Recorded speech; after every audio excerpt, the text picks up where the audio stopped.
In a direct challenge to Brussels' Ukraine stance, Hungary's Viktor Orbán and Slovakia's Robert Fico rallied behind US peace efforts during a meeting in Bratislava, sending a strong message to Europe. Standing shoulder to shoulder, the two populist leaders praised the Trump-backed push for Russia-Ukraine negotiations, crediting US diplomacy for pulling the region back from the edge of disaster.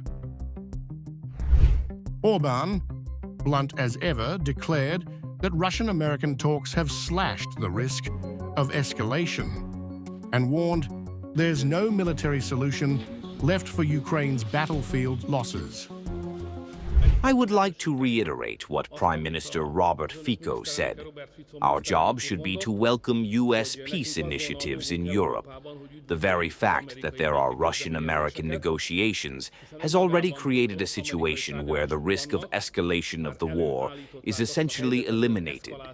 In times when there are Russian-American negotiations, the risk of escalation is reduced to a very low level. I am convinced that there is no solution to the war on the battlefield. Fico echoed Orbán's remarks, criticizing the European Union's silence over Western interference in countries like Serbia and Georgia, and warning against external efforts to destabilize legitimate governments.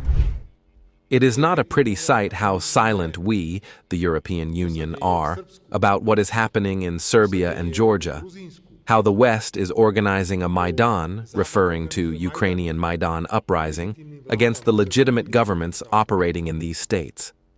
That's why we very rightly often raise issues that concern the functioning and future of the European Union. Both Fico and Orbán have long resisted military support for Ukraine and have opposed Kyiv's bid to join NATO.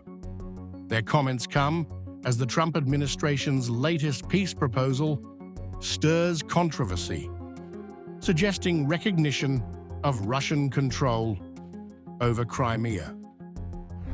While Ukrainian leaders have rejected any formal cession of Crimea, Fico and Orbán's remarks in Bratislava highlight growing support among some European leaders for Trump's vision of ending the conflict through negotiation rather than prolonged fighting.